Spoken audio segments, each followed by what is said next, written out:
মা আনা বিকারিন, কথা বুঝে আসছে?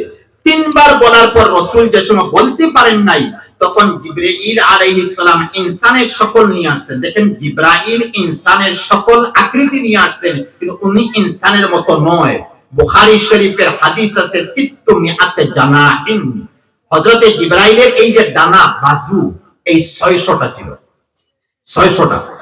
এই 600-র মধ্যে শুধু দুইটা 598 বাজু এবং ডানা যদি উনি এইভাবে রাখেন, আর শুধু দুইটা পর এবং বাজু পশ্চিম দিকে দুনিয়ার লাশ সীমা, পূব দিকে দুনিয়ার লাশ সীমা যদি উনি রাখেন, আর এইভাবে একটি একটি জরব লাগান, একটি গান্ডা দেন, একটি হরকত দেন, যে দুনিয়ার পশ্চিম থেকে পূব এবং পূব থেকে পশ্চিম জমিন রেজা রেজা টুকরা টুকরা করতে পারবে।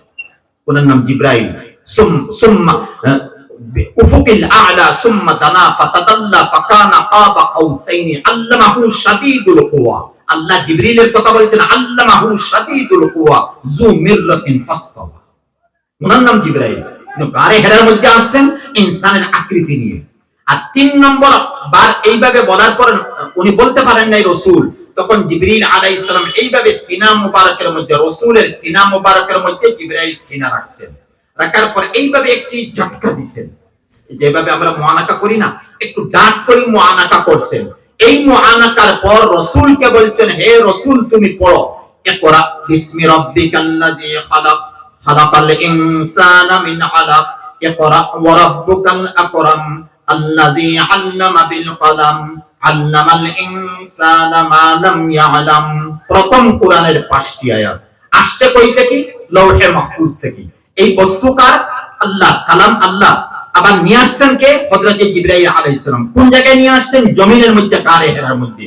আর এই গারে হেরার মধ্যে কার আন্ডারে দিয়েছেন? রাসূলের আন্ডারে। এইটা আমাদের আন্ডারে দেন নাই, কারণ আল্লাহ স্বয়ং বলছেন, লাউ আনজালনা হাযাল কুরআনা আলা জাবালিন লারাআইতাহু খাশিআন মুতাসাদ্দিআন মিন খাশিয়াতিল্লাহ। আল্লাহ স্বয়ং বলছেন, এই কোরআনে কারীমকে আমি পাহাড়ের উপর, যেমন পাহাড় আমাদের হিসাবে হিমালয় পর্বত, এই পাহাড়ের উপর যদি আল্লাহ পাক কোরআনে কারীমকে অবতীর্ণ করতেন, যে কোরআনে কারীমের যে ওয়েট, ওজন এবং সাকালত এবং জালালত এবং মুজিজা, কোরআনে কারীমের যে ওজন, এই বস্তুর কারণে পাহাড় টুকরা টুকরা রেজা রেজা হইতো। কিন্তু এই কোরআনকে আল্লাহ বলছেন পাহাড়ের উপর দেই নাই, পাহাড় বরদাস্ত করতে পারবে না। কিন্তু আমার একজন রাসূল, উনি আমার গোলাম, আব্দুহু ওয়া রাসূলুহু। প্রথম উনি গোলাম মুহাম্মদ বিন আব্দুল্লাহ, আর 40 বছর 6 মাস 10 দিনের সময় উনি মুহাম্মদুর রাসূলুল্লাহ। এই মুহাম্মদুর রাসূলুল্লাহর উপর আমি কোরআন দিলাম।